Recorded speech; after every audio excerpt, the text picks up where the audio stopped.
Gil, when we first met, you gave me a card, and it said Dr. Gil Smith. And I'm thinking, well, this guy must be some kind of academic dude, and he's going to tell us all the ins and outs of recovery and addiction.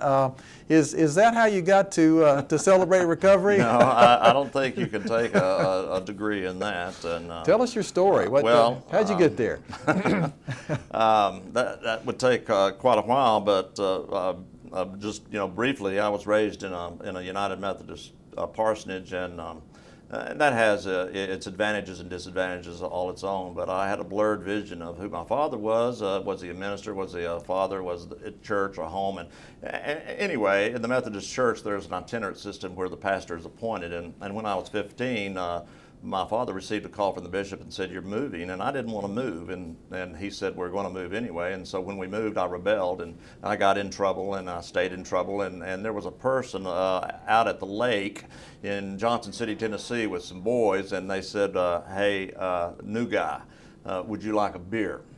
And I said, "Yeah, give me that beer." I didn't know what beer tasted like. I didn't know what beer smelled like. So it's not about the beer. It was never about the beer. It was about belonging and becoming a part of this group. But Michael, that set me on this odyssey of about 33 years of substance abuse, addiction, and chemical dependency.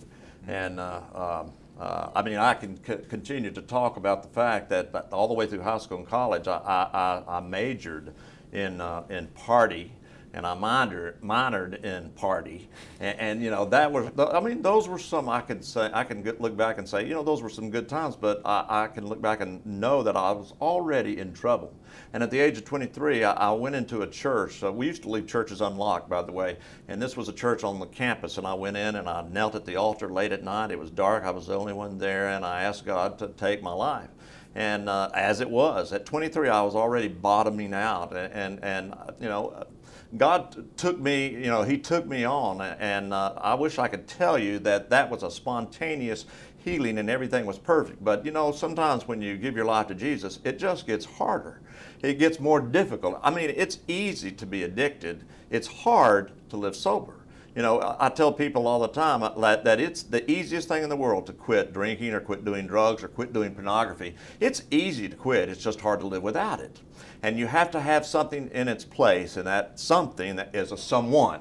And that someone is Jesus Christ. And I gave my life to Christ that night in that church, but I was far from home. In the prodigal story it says, while the boy was still a far way off, the father saw him and came running. And I was still a long ways away from home. And but I went to seminary. I couldn't be just a Christian after that experience in the church. I had to be a super Christian, and so I thought that would mean going in ministry. And it also benefited me by receiving my father's blessing, he being a United Methodist pastor and then me following in his footsteps. I went to Emory University and got a couple of degrees and then served as a United Methodist pastor for 25 years. Now, I quit drinking and all that, but I found these pills, and they're, a lot of, they're prescribed. If I gave you the statistics, and I don't have them exact, that's why I'm not going to give those to you, but if I gave you the statistics of the amount of prescription drugs that are written in the United States of America, it's baffling. It's unbelievable. And so I found some narcotic pain pills that made me feel good, and it wasn't like liquor or beer. It didn't make you sloppy, and I thought I'd found heaven. When I drank a beer or took a pill, it made me feel good. I felt normal.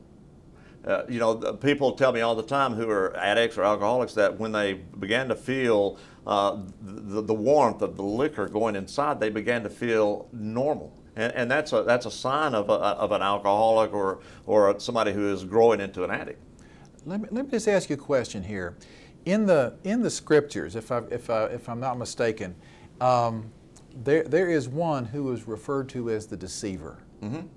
And who is that? And do you think this is playing here? Because it sounds like, from what you're saying, that there was some deception, some self-deception as to what was making you feel good and what was the real thing and what wasn't. Yeah. Now, I have a lot of resources that talk about the physiological and the biological aspects of addiction, and that there seems to be a part of our brain, my brain, it's centered in what's called the hypothalamus, that when I took that pill And for example, when my mother took that pill, she didn't like it, and it knocked her out, and I wanted more.